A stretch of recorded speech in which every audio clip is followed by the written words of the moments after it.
Hello, I'm Simon Whistler. You're watching Today I Found Out, and in the video today, Margaret Thatcher and her frugal ways.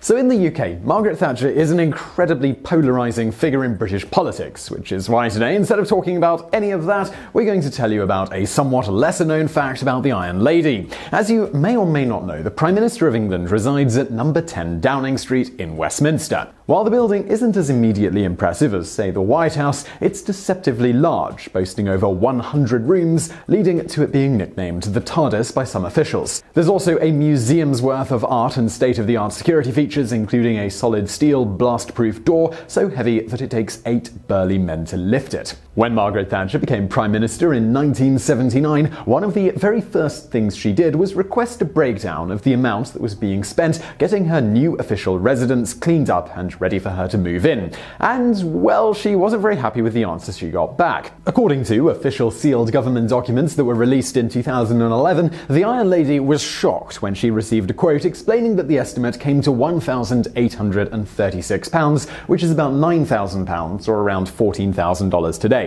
One thing in particular Thatcher couldn't understand was why replacing all of the linen and bedding in the residence was supposed to cost £464, which is about £2,300 or $3,500 today, especially when she already had sufficient linen, and noting that we only use one bedroom. But the Iron Lady didn't let the issue drop there, because official documents show that Thatcher not only queried these costs personally, but demanded that the spending on number 10 be as economical as possible. It's noted that Thatcher went as far as buying her own ironing board when she saw that the quote listed it as costing £19, which is £100 today or around $150. The important thing to keep in mind here is that these expenses weren't actually a personal cost to Thatcher, since one of the perks of being a leader of an entire country is that the taxpayer in many countries foots the bill for maintaining your state home. Thatcher really just didn't like the idea of taxpayer money being unnecessarily wasted. During her time as Prime Minister, Thatcher also refused to draw her full salary and was known for recommending that other ministers do the same.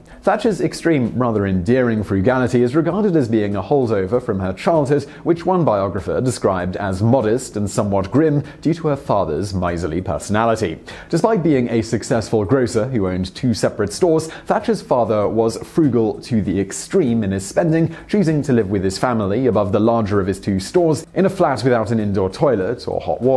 This is actually something Thatcher has in common with Arnold Schwarzenegger. You can see our video, The Surprisingly Lucrative Pre-Fame Hollywood Career of Arnold Schwarzenegger, for more on that. Her father's mentality of never wasting a minute, a favourite saying of his, and not spending money unnecessarily, evidently stuck with Thatcher throughout her adult life, which led to her clashing with her more affluent peers in politics on a number of occasions. For example, Thatcher did most of her work in a single chair in her office. Over the years, her heels wore notable holes in the carpet, which she then refused to have replaced. It was only after her peers implored her to consider how bad the leader of the UK having such a shabby carpet may have looked to other heads of states and officials that she relented and patched the hole with another piece of carpet. On another occasion, the Secretary of State for Wales wrote to Thatcher requesting funds to make a number of small improvements to his office. He estimated that they'd cost £26,000. Thatcher sent back the terse reply, "Get some other estimates." Thatcher then requested a breakdown of how exactly they arrived at this figure, and for some reason the estimate suddenly went down to £11,000. But perhaps the ultimate example of Thatcher's frugality came after she stopped being Prime Minister and became worried about what her husband was going to eat when he was away at many speaking engagements. According to the book Not for Turning: The Life of Margaret Thatcher, rather than hiring a cook, which she would have easily been able to afford, Thatcher genuinely inquired about Meals on Wheels, an organisation that offers meal delivery to those who are unable to purchase or make their own meals.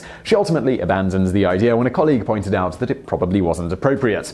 When she was at home, Thatcher reportedly mostly subsisted on a diet of pre-made frozen food. As Prime Minister, her diet was better, but still remarkably Spartan and simple for a head of state. She mostly limited herself to tinned food or reheated frozen meals made by her cook. Interestingly, one of the few times Thatcher dropped her cast-iron facade was when a political opponent accused her of being a food hoarder. This is an insult dating back to the time of rationing. An angry Thatcher hit back and actually invited journalists to come and have a look at her larder. She then released a statement listing its contents, as well as the savings she had made by buying certain items in bulk. Thatcher was even frugal in death, and when she passed away in 2013, she left explicit instructions in her will to forego some of the usual traditions for the passing of a former Prime Minister, such as a military flyover, saying that it cost the country an estimated £800,000. And now for some bonus facts. As mentioned while serving as Prime Minister, Thatcher never actually drew the full salary she was entitled to. This move still saves the country money today, as no Prime Minister since Thatcher has accepted their full pay packet.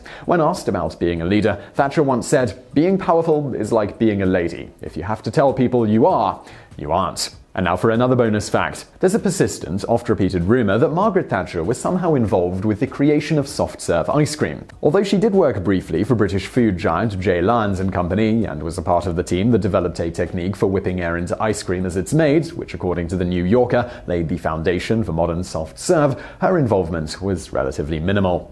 So I really hope you found that video interesting. If you did, please do hit that thumbs up button below. And do not forget to subscribe for brand new videos just like this every day of the week. I'd also like to say I've got a new channel. It's called Biographics. If you're interested in people like Margaret Thatcher, we haven't actually done her biography yet, but it's on our list. We've got people like her, other politicians, notable people from history, as well as present-day celebrities, businessmen, all sorts of biographies of different people. Find a link to Biographics in the description below. I'd love it if you subscribed. And as always, thank you for watching.